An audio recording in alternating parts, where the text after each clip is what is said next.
ایک چیز جو اتنی مہنگی ہو جائے گی جہاں پر لوکل لوگوں کی، عام آدمی کی پہنچ سے وہ باہر ہوگی، تو ڈیفینیٹلی جو آپ کہہ رہے ہیں کہ اس کی پلیٹ میں 2 روٹی سے 1 روٹی اور اب آدھی روٹی ہو گئی ہے، وہ اپنے کھانے پہ کمپرومائز کر رہا ہے۔ پھر اگر وہ بیماری میں کس کا بچہ آ جاتا ہے تو پاکستانیوں کا ان چاروں صوبوں میں ایک واحد علاج ہے ہیلتھ ایکسپینسز، وہ ہے سر درد کی گولی خرید لاؤ بیٹا اور ہر علاج کے لیے سر درد کی گولی کھاؤ۔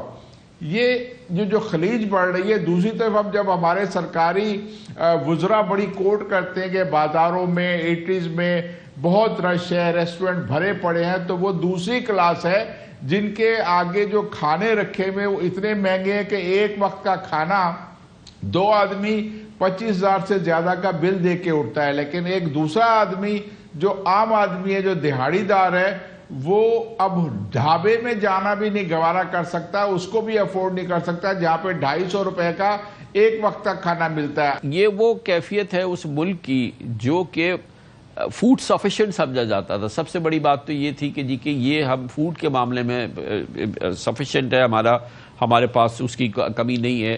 یہ وہ کنٹری، اور وہاں پہ فوڈ سفیشینٹ کنٹری میں یہ حال ہو جانا، اسکیرسٹی آف فوڈ کی ہم بات کر رہے ہیں، جو صورتحال ہم دیکھ رہے ہیں، یا یہ کہ افورڈیبلٹی کی ہم بات کر رہے ہیں کہ لوگ خریدنے کی سخت ہی نہیں رکھ سکتے، اور پھر یہ کہ ہم دیکھ رہے ہیں کہ کراپس جو ہے وہ کم ہو رہی ہیں، اور جس طریقے سے بیسک جو انگریڈینٹس ہے یا آٹے کی قیمت دیکھیں کس لیول سے کس لیول تک پہنچ گئی ہیں، کہ تنخواہ اس لیول تک بڑھی ہے، تو اس کی کیا وجہ ہے کہ یہ جو ٹوٹل ہم نے ڈی جنریشن ہوئی ہے اور ڈیگریڈیشن ہوئی ہے کنٹری کی، وہ اس کی وجہ ہے پچھلے چند سالوں میں؟ کچھ سالوں اس کے 2-3 بنیادی فیکٹر ہیں، کچھ تو ایکسٹرنل فیکٹر ہے۔ اگر آپ دیکھیں تو کووڈ کے بعد ایک دم سے کموڈٹی سرج جس کو کہتے ہیں کہ قیمتوں میں پوری دنیا میں اضافہ ہوا، اس کے بعد آپ نے دیکھا کہ کلائمیٹ چینج، جو سیلابی صورتحال پیدا ہوئی، اور پھر یہ ایران کا جو کانفلکٹ ہے، آپ نے ہرمز کی بندش، تو یہ تو ایکسٹرنل فیکٹر ہے،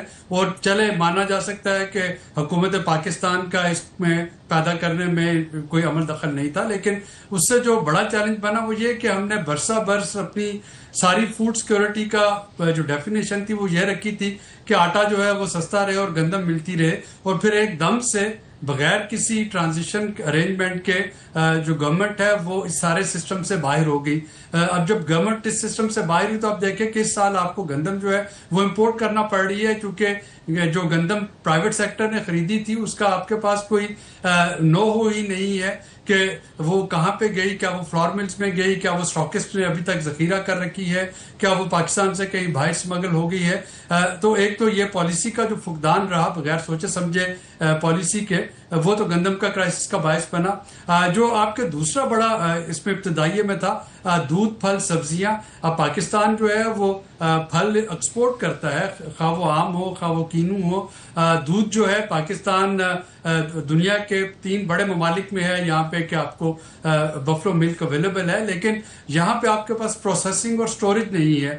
آپ دیکھیے کہ ایک سیزن ہوتا ہے تو وہی سبزی جو کہ آپ کوڑیوں کے بھاؤ بیچ رہا ہوتا ہے کسان، وہی سبزی سیزن آؤٹ ہونے پہ یا سیزن کے جو فیز آؤٹ ہونے پہ آپ کو 500 روپے کلو بھی نہیں ملتی۔ تو اگر اس کی پروسیسنگ ہو، اگر اس کو پراپر سٹوریج کا میکنزم ہو، تو کم از کم پورا سال جو کنزیومر ہے، کنزیومر کو بھی یہ نسبتاً سستے ریٹ پہ ملے، اور جو کسان ہے کسان کو بھی اپنی لاگت پوری مل رہی ہو۔ لیکن چونکہ اس طرف توجہ نہیں دی گئی، اب فوڈ سیکورٹی منسٹری جو ہے وہ فیڈرل لیول پہ ہے، اس سے متعلقہ باقی تمام جو فنکشن ہے وہ پروونشل ہے، خواہ وہ ایگریکلچر ہے، خواہ وہ فرٹیلائزر ہے، خواہ وہ اریگیشن ہے، خواہ وہ سیڈ ڈیولپمنٹ ہے۔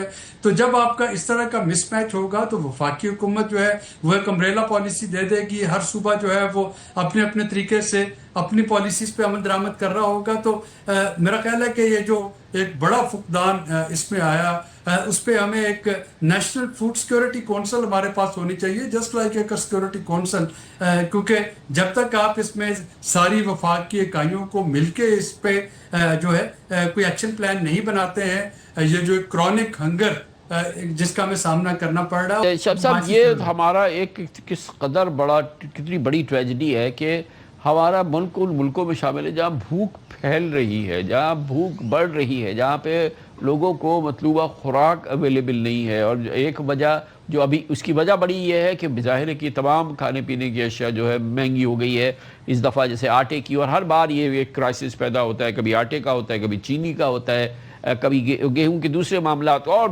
دالوں کا ایک ہمیشہ کنٹینیوس پرابلم رہتا ہے. تو یہ ابھی تو یہ اسرائیلی صاحب نے کہا کہ جی یہ جو پہلے سستا ملتا تھا یہ تو سبسڈیز تھی، گورنمنٹ کی سبسڈیز تھی، اور وہ مختلف طریقے سے جو ہے وہ گورنمنٹ اس کو پروموٹ کرتی تھی، اور اس کی وجہ سے یہ چیزیں جو ہے شاید قیمتیں قابو میں رہتی تھی. کیا یہی وجہ ہے؟ اور یہی وجہ، اسی وجہ سے اب یہ جو صورتحال بے قابو ہو گئی ہے تو وہ اس کی وجہ کیا ہے؟ کیونکہ ہم کئی ملکوں میں دیکھتے ہیں، بھارت میں ہمیں پتہ ہے کہ 85 کروڑ لوگوں کو جو ہے وہ راشن ملتا ہے، یا سبسیڈائز جو ہے وہ ان کو گرین سپلائیز ہوتے ہیں.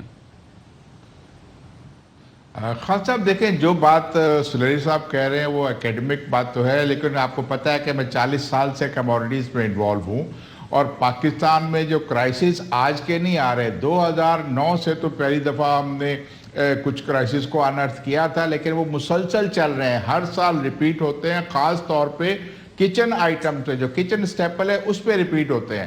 اس کے پیچھے بھی ایک اکانومی چل رہی ہے. وہ کرائسس ایکچول نہیں ہوتے، اس کو انجینئرڈ کیا جاتا ہے تاکہ جو بینیفیشری ہیں ان کو فائدہ ہو سکے. غذا آج پاکستان میں گندم جو ہے وہ سٹیپل ہے، فرسٹ سٹیپل ہے. سیکنڈ سٹیپل آپ کا چاول ہے، اس کے بعد تیسرے نمبر پہ آپ کی چینی آتی ہے، پھر ایڈیبل آئل.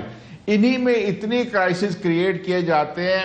اور یہاں پر پاکستان میں خان صاحب شارٹیج کا مسئلہ نہیں ہے، شارٹیج جان بوجھ کے ڈیٹا مینیپولیٹ کیا جاتا ہے، اور تاکہ بازار کے اندر ایک پینک بائنگ کریٹ ہو. کچھ ایسے ایلیمنٹس ہیں جو بیٹھ کے شور مچاتے ہیں کہ یہاں پر شارٹیج ہو گئی، اب ہمیں اتنی کرنی پڑے گی.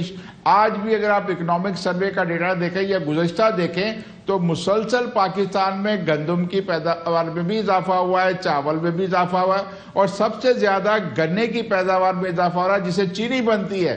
لیکن آپ نے دیکھا کہ ہر سال کوئی نہ کوئی کرائسس آپ کو چینی کا، آٹے کا سب آ رہا ہوتا ہے. کیونکہ اگر جتنی بڑی فصل ہوگی اس کو مینیج کرنے کے لیے سٹوریج فیسلٹیز ہیں. میں اس پہ ایگری نہیں کرتا کہ پاکستان میں سٹوریج فیسلٹیز ہے. آج ہمارے پاس ماڈرن سائلوز لگ گئے ہیں، ہمارے پاس ویئر ہاؤسز اچھے ہیں، لیکن اس کی ایک پینک بائنگ اور اس کی شارٹیج کا کریٹ کر کے ماحول، اس میں آل آف سڈن پیسے کمائے جاتے ہیں. باسمتی چاول جو 2008 میں 50 روپے کا تھا، آج وہ آپ اگر خریدنے جائیں گے تو 500 سے 600 روپے میں ملے گا.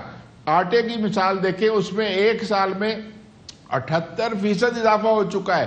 گندم میں آپ کہہ رہے ہیں کہ جی 4.3% اضافہ ہوا ہے، 29 ملین ٹن زیادہ پیداوار آئی ہے گزشتہ سال کے مقابلے میں. تو پھر یہ پرائسز کا اتنا انکریز کیسے آیا؟ یہ کراپ ہارویسٹ ہوتے ہی آپ کی پرائس کیوں شارٹ ہو گئی؟ پالیسی کا ڈیلے. حکومت نے اناؤنس کیا کہ ہم اس کو ڈی ریگولیٹ کریں گے کیونکہ IMF کا پریشر تھا. انہوں نے سپورٹ پرائس کہہ کے اور پھر پرچیزز نہیں کری اور پرائیویٹ سیکٹر کی کچھ کمپنیز کو سامنے لائے. پرائیویٹ سیکٹر سے جب آپ پرچیز کرائیں گے تو ان کو کریڈٹ فائنانسنگ نہیں ملے گی، کوئی نہیں آئے گا. وہ ڈیلیئنگ ٹیکٹکس تھا تاکہ جو ہولڈرز ہیں ملک کے اندر، جو اجناس کی ذخیرہ اندوزی کرتے ہیں، اور وہ مارکیٹ میں آئیں. اور جب تک یہ پرائیویٹ سیکٹر کو تھوڑی بہت خریداری کرے گا، جو حکومت کو مال دے گا، وہ مس کر جائے وہ گرین کو. آپ کی فصل سندھ میں 28 اینڈ فیبرری سے سٹارٹ ہوئی گندم کی، اور آپ وہاں پر مارچ اپریل میں کرائسس آ گیا.